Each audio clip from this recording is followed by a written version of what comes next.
조회수가 무려 175만 회를 찍었습니다. 3일 회계법인을 찾아갔다는 거예요. 한번 각 잡고 손흥민 세금에 대해서 뭐 한국과 영국 모두에서 거주자라고 한다면 기본적으로는 양국 모두에서 세금을 내야 되는 게 맞는 거죠. 45% 내고 나면은 뭐 남는 게 없는 거죠. 근데 저분이 맞네. 저분이 정확하네요. 정확하네요. 제가 계산을 해봤는데 한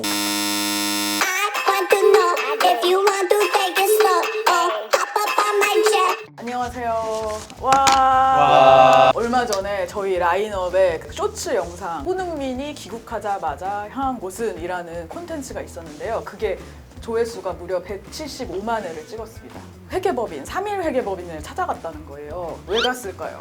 뭐 세금 문제 때문에 가지 않았을까요? 네. 댓글도 굉장히 많이 달렸어요. 내 세금은 중요하지 않지만 우리가 또 손흥민 세금은 함께 같이 걱정을 해줘야 됩니다. 그렇죠. 국가의 재산이니까. 그래서 오늘은 한번 각 잡고 손흥민 세금에 대해서 얘기를 해보자 해서 대한민국 조세 소송의 1등 로펌이죠. 법무법인 율촌에 변호사 두 분을 모셨습니다. 저는 법무법인 율촌 조세부문에 소속된 변호사고요. 이 이름은 이세빈 변호사입니다. 이민규 변호사라고 합니다. 저는 회사에 근무한 지는 4년 정도 됐고 일단 율촌이 어딘지를 모르는 사람들도 있을 수 있어요. 조세 소송 1등 로펌 이렇게 소개해 주셨는데 정말이나요?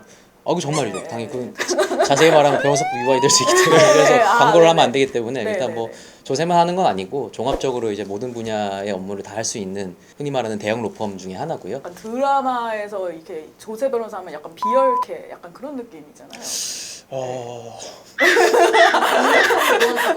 저희는 돈 세탁을 도와주는 업무는 아니고요. 이 국가가 세금을 과하게 징수하는 경우에 그거를 돌려받기 위한 소송을 좀 많이 하고 있습니다. 네. 그러면 의뢰인들이 좀 약간 돈 많은 분들이 많겠네요. 일단은 이게 세금이란 게 네. 그 소득이 있어야지 세금을 내잖아요. 네. 그래서 일단 어느 정도 좀 소위 말하는 쩐이 있는 분들이 고객이 많으시죠. 그래서 그 조세 소송의 고객들이 좀 젠틀하신 분들이 많으세요. 얼마 전에 유퀴즈 보셨어요? 예, 봤어요. 그런 네. 게 있을까요? 저 가도 되나요? 오셔- 돈이 없습니다. 왜 오시려고 하시는 거죠? 겪으시면서 이렇게 특이했던 의뢰인 얘기 같은 것도 한번 여쭤요. 유흥업소에 사장님이셨는데 네. 변호사들을 나중에 좀 사건이 좀 안 풀렸을 때 좀 협박을 하는 경우가 좀 네, 있었어요. 뭐 너 이거 안 되면 뭐 같이 뭐 한강 가자. 우영우 되게 인기잖아요. 현실과 좀 다른 점. 되게 드라마들 보면은 뭐 우영우도 마찬가지인데 네. 재판하다 갑자기 막 이 있습니다 막 이런 네, 거 맞아요. 하잖아요. 있습니다. 그럼 나가요. 쫓아냅니다. 네, 쫓아내요. 네. 네. 뭐 일단 그렇게 하는 사람을 본 적은 없는데 이 있을 때 어떻게 하나요? 이 있으면 이제 눈치를 보죠. 눈치를 보고 이제 딱 뭐 판사님 말씀 안 하실 때 이렇게 재판장님 죄송한데 한 말씀만 이렇게 해서 하라고 하면 예비 동작에서 얘기를 하는 엉덩이를 거죠. 약간 이렇게 일어나는 척을 하고 그럼 본격적으로 이제 손흥민 세금 썰을 한번 풀어보도록 하겠습니다. 우리나라 사람들이 제일 관심 있는 게 이제 또 남이 얼마나 벌고 세금 얼마나 따박따박 잘 내고 사촌이 땅을 얼마나 샀는지. 당연한 심리 아닐까요? 그래서 사람들이 궁금증이 참 많은 관계로 우리가 이제 영상에 달린 댓글들을 하나씩 읽어보면서 저 비속어를 다 읽어도 되나요?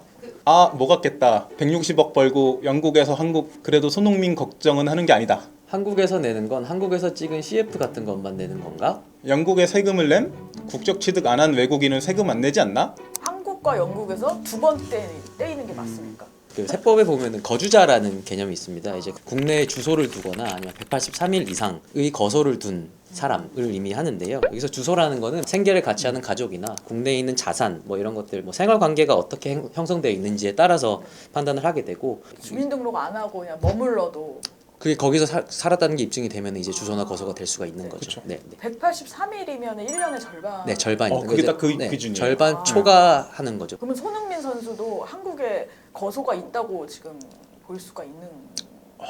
그거는 좀 네. 그레이한 영역인데 저희가 네. 그래서 안 그래도 조금 민감한 문제네요. 사실 손흥민 선수가 어떻게 신고를 했다는 건지는 정보가 없어가지고 괜히 뇌피셜. 말했다가 네. 뇌피셜로 했다가 손흥민이 저 때문에 세금 내면 어떡해요? 네. 그럴 때는 이제 있을 수 있고 없을 수도 있습니다. 그러니까 만약에 있다고 가정을 네네. 한다면 두 번 이중과세 아닌가? 네, 우리나라 세법 같은 경우는 거주자인 경우에는 전 세계에서 번 소득을 모두 다 국내에 신고하고 그에 관한 세금을 납부하도록 되어 있습니다. 비거주자인 경우에는 한국에서 벌어들인 소득에 대해서만 세금을 내면 돼요. 영국도 그건 기본적으로 마찬가지로 시스템이 돼 있거든요. 만약에 손흥민 선수가 뭐 한국과 영국 모두에서 거주자라고 한다면 기본적으로는 양국 모두에서 세금을 내야 되는 게 맞는 거죠. 예를 들어 한국이나 영국이나 둘 다 최고 세율이 지금 45%거든요. 네. 45% 내고 나면은 뭐 남는 게 없는 거죠. 그렇게 될 수도 있잖아요. 그래서 이제 그런 문제를 방지하기 위해서 이제 뭐 조세 조약이나 각국의 세법에서는 뭐 흔히 말하는 이중으로 과세되는 거를 막기 위한 여러 가지 장치들을 두고 있습니다. 그래서 그런 걸 방지하기 위해서 또 이제 외국 납부세 공제라는 게 있습니다. 2번 세금을 걷더라도 네. 한쪽에서 공제를 해주기 때문에 이론적으로는 한 번 세금 내는 거다. 100%가 해소가 되진 않을 수 있는데 기본적으로는 그게 어느 정도 해소가 되게 좀 세팅이 깎아준다. 되어 있습니다. 상당히 많이 깎아준다. 이쪽 거주자로 인정이 되면은 반대쪽 나라에서는 세금을 그만큼 적게 거둘 수밖에 없게 되는 상황이 발생하거든요. 네. 그렇기 때문에 이게 좀 약간 다툼이 발생할 수가 있죠. 서로 의견 차이가 발생할 수 손흥민 있기 우리 때문에 거야 막 이런 식으로. 그런 식이죠. 그러니까 손흥민 우리한테서 세금 내야 돼. 네. 우리 거는 아니고 손흥민 세금 우리 세금이야. 너무 사심이 들어가신 것 같은데 그래서 예, 손흥민 선수가 영국에서 돈을 벌었지만 그도 한국에서 세금 내야 돼 이렇게 할 수 있잖아요. 네. 실제로 그렇게 하려고 하죠. 왜냐하면 그 금액도 크고 하다 보니까 만약에 손흥민이 고객이라면 약간 어떤 방식으로 하는 게 제일 지금 일단 뭐 절세라는 측면도 중요하겠지만 사실 세금이란 게 되게 무서운 게 이자가 붙어요. 4년 뒤에 발견이 돼요. 그럼 4년치 이자가 붙거든요. 가산금, 가산세 이런 게 붙는데 그런 게 좀 규모가 굉장히 크기 때문에 일단 보수적으로 신고를 하는 게 낫지 않을까라는 생각을 하고 손흥민 씨가 혹시 이 유튜브를 보고 계신다면 그 절세 방법이 더 궁금하시면 저희 이거 약간 변호사법 위반인가? 한번 네, 네. 여기까지 하겠습니다. 그 해외에서 그때 진출한 그 스포츠 선수들 문제가 돼가지고 네네. 재판까지 간 경우가 있다고 들었어요. 네네네. 재판까지 간 경우가 이제 왕왕 있습니다. 문제가 되는 게 이제 카타르나 뭐 사우디 이런 나라들은 소득세가 없어요. 오, 거기서 100억을 벌면 거기서 세금을 한 푼도 안 내는 거예요. 역시 기름 부자의 나라. 그렇죠, 그렇죠. 그리고 그런 나라들에서 뛰는 선수들 같은 경우는 거기서 세금을 안 내니까 네. 만약에 한국에서 난 거주자 아니에요, 거기 살아요 이렇게 해버리면 거기에 대한 건 한국에서 세금을 못 매기니까 세금을 안 내는 거죠. 무조건 중동으로 진출해야겠네. 만약에 내가 월클이면. 돈이 다가 아니니까요. 네, 네. 세금이 전부는 아니잖아요. 다들 세금의 액수를 궁금해하시는 분들이 많더라고요. 손흥민 선수의 세금에 대한 이렇게 내피셜 댓글들이 달렸어요. 160억이면 한 50억 세금으로 떼이지 않나? 어우, 영국에도 내야 하면 세금으로 많이 뜯길 듯. 일단 자산 50억 이상부터는 거의 법인 회사 끼고 세금 낸다 보면 됨. 160억이라고 하면 제가 그 한 1분도 안 걸리거든요. 지금 1분 걸린다고 하셨는데 네. 지금 한번 저 1분 넘지 않았나? 여기 와이파이가 잘 안 터지네요. 오케이, 계산됐습니다. 얼마로 나오죠? 이제 지금 설명을 좀 해주세요. 근데 저분이 맞네. 저분이 정확하네요. 정확하네요. 제가 계산을 해봤는데 저 사람 파이어컬처 회계사예요. 엄청나게 정확하게 예상하기 힘듭니다. 왜냐하면 필요 경비라는 게 사실 있어요. 이게 내가 100억을 벌었다고 100억에 대해서 다 세금 내는 게 아니라 이제 흔히 뭐 우리 사업하시는 분들 비용 처리한다고 네네. 얘기하잖아요. 대충 뭐 한 30% 정도 된다라고 계산을 하면 뭐 49억, 50억 정도 나올 것 같고 지방세가 10%가 더 붙어서 네.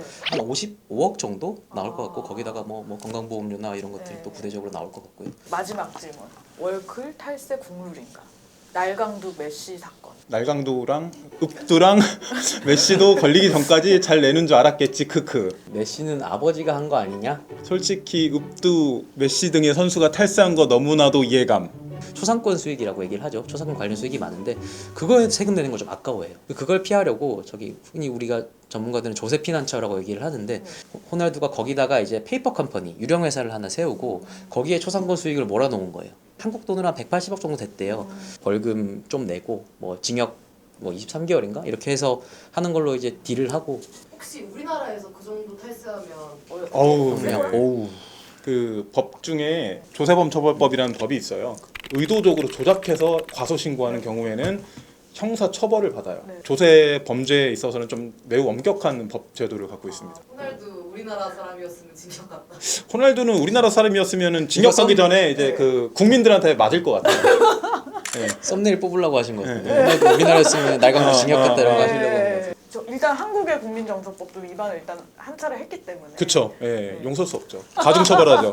재밌는 게 메시나 호날두나 둘 다 네. 걸린 뒤에 반응이 기본적으로 나는 몰라 나는 축구만 했지 내가 어떻게 하냐 이런 거예요. 그게 맞을 수도 있죠. 그게 맞을 것 예, 같아요. 역시 우리는 그래도 손흥정님이 계시기 때문에. 그렇죠. 월클 아닙니다. 월클 아닙니다. 아직 월클 보고 아닙니다. 계시면 여쭤보고 싶어요. 언제쯤 월클이 되는 겁니까? 저희가 그 앞에서는 크고 아름다운 손흥민 선수와 월클 스타들의 세금에 대해서 이야기를 나누어 봤는데요. 이제는 이제 MZ 세대들의 작고 소중한 월급, 절세 꿀팁 뭐 이런 것들을 얘기를 해보고 싶어요. 미리 사연을 좀 저희가 받아왔는데요. 이세빈 변호사가 먼저 한번 읽어주시겠어요? 안녕하세요. 9년차 직장인입니다. 저랑 똑같네요. 불확실한 세상, 직장에서 최대한 강을 꼭 길게 버티는 게 꿈이에요. 그러다 저세상 클래스 고용 연봉자들 얘기를 주워 듣게 되었습니다. 연봉이 얼마가 넘어가면 세율관이 달라져서 별풍 다 떼인다. 무조건 연봉이 높다고 좋은 게 아니다. 오직 직장인 세계에서 워라밸과 따뜻한 월급, 두 마리 토끼를 모두 누릴 수 있는 최적의 연봉 구간이 있나요? 얼마일까요? 개인적으로 되게 동감이 되는 사연이네요. 네. 후배들하고 사실 사실 이게 약간 늙은 M세대들의 고민이에요. 세율이 급격하게 뛰는 구간이 있는데 그 구간이 이제 현행법 기준으로 얼마냐면 연봉이 8,800만 원까지는 24%예요. 네네네. 근데 그 8,800만 원을 넘어서게 되면 네네네.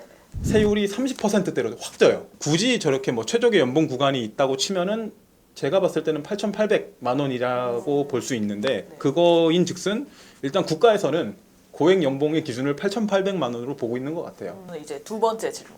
안녕하세요. 개인 유튜브를 시작해서 드디어 수익이 조금 나기 시작한 대학생입니다. 저는 수익이 이제 막 나오기 시작했거든요. 이런 경우에도 무조건 세금을 바로 내야 하나요? 막말로 소외되어서 신고 안 해도 모를 것 같거든요. 그리고 유튜브가 탈세하기 쉽다는데 어떤 것 때문에 탈세하기 쉬운 걸까요? 이거는 근데 네. 그 변호사가 대답하기 좀 애매한 게 형사 전문 변호사한테 가서 범죄를 일으켜도 될까요? 범죄를 일으켜도 안 걸릴까요? 일단 내야 될 것 같고 네. 일단 저 수익이 낮다는 것 자체가 그러니까 사업소득이라는 뭐 10,000원, 20,000원이어도. 이어도 이거를 그 수익을 얻기 위해 반복해서 했을 거 아니에요. 영상을 네. 뭐 하나 올리고 지속적. 끝내진 않았을 거니까 네, 뭐 반복적. 두세 개 계속 올렸으면은 네. 그거는 이제 사업성이 있다고 봐서 영리 사업소득을 활동을 지속적으로 했다. 사업소득을 신고를 해야 되는 것 같아요. 어떤 것 때문에 탈세하기가 쉬운 건가요? 라고 해서 이제 제가 좀 찾아봤어요. 네네네. 이게 점점 규모가 커지다 보니까 이제 과세 당국에서 좀 약간 이제 주목을 하기 시작했는데 그 버는 소득 규모 대비 이 세무 신고를 좀 체계적으로 안 한 분들이 많았어요. 세금을 과소하게 신고하는 방법, 전형적인 방법이 몇 개 있죠. 뭐 예를 들어 뭐 이제 차명 계좌로 뭐 이제 돈을 받는다던가. 네. 특이한 게 하나 있네요. 그러니까 뒷광고 같은 게 있잖아요. 이 뒷광고는 이 돈을 받을 때도 이거를 소득 신고를 안 하는 경우가 많아요. 그래서 이제 그런 광고 수익을 좀 누락하는 경우가 많고, 그 다음에 이제 세금을 적게 신고하는 방법이 크게 두 가지가 있을 거 아니에요. 소득을 줄이거나 네. 비용을 늘리거나. 근데 이제 비용을 늘릴 때 슈퍼카드 리스 비용이라든지 네. 아니면 해외 여행 간 비용들을 네. 비용 처리를 해요. 근데 그게 좀 약간 애매한 게 네. 이게 미용비 뭐 예를 들어서 그렇죠. 그게 왜냐면은 이게 콘텐츠 제작비. 그 컨텐츠 제작비에 녹이는 거죠. 근데 네. 그게 맞는 건가? 시각 차이가 좀 있는 것 같아요. 과세 당국이랑 이 신고하는 납세자들이랑. 그래서 그런 부분 때문에 좀 뭐 탈세하기 쉽지 않냐 뭐 이런 좀 이야기가 좀 나오는 것 같아요. 진짜 애매한 측면이 많네요. 네, 일단 과세 당국의 입장은 좀 여태까지는 좀 세금 누락이 많았으니 좀 이제 유튜버들 좀 많이 지켜보겠다. 이런데 이제 딱 그 시범 케이스가 되면 이제 코덱에 다. 그분 이름으로 법이 생기고 뭐 이제 뭐 그렇게. 이제 마지막 사연입니다. 이제 막 사회초년생이 된 병아리 직장인입니다. 아직 세금 문제에 대해 잘 모르는데 얼마 전 우리나라 세제 개편안이 바뀌었다는 소식을 들었습니다. 저처럼 아무것도 모르는 직장인이 꼭 알아둬야 할 특이사항이 있을까요? 일단 세제 개편안은 매년 해요. 좀 재미를 위해서는 제 개인적인 혹시 네네. 그 이렇게 해외 여행 같은 거 예전에 네. 다니실 때 술 사오셨죠? 술이요? 네, 면세점에서.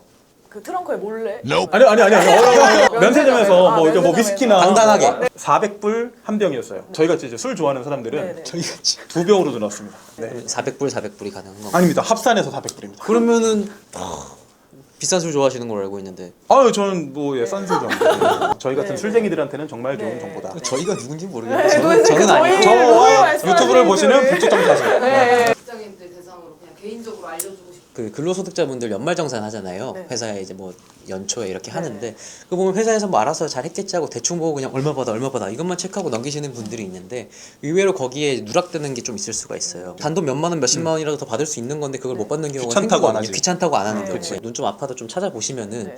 그래도 뭐 말씀하신 대로 술 한 번 더 사 먹을 돈은 나올 수 있으니까. 네, 네. 오늘 이렇게 저희 세금썰을 풀어봤는데 소감이 어떠셨는지 한번. 그리고 다음에는 뭐 다른 변호사 말고 다른 재밌는 네. 게 있으면 좀 구독. 좋아요. 알림 설정. 와 안녕.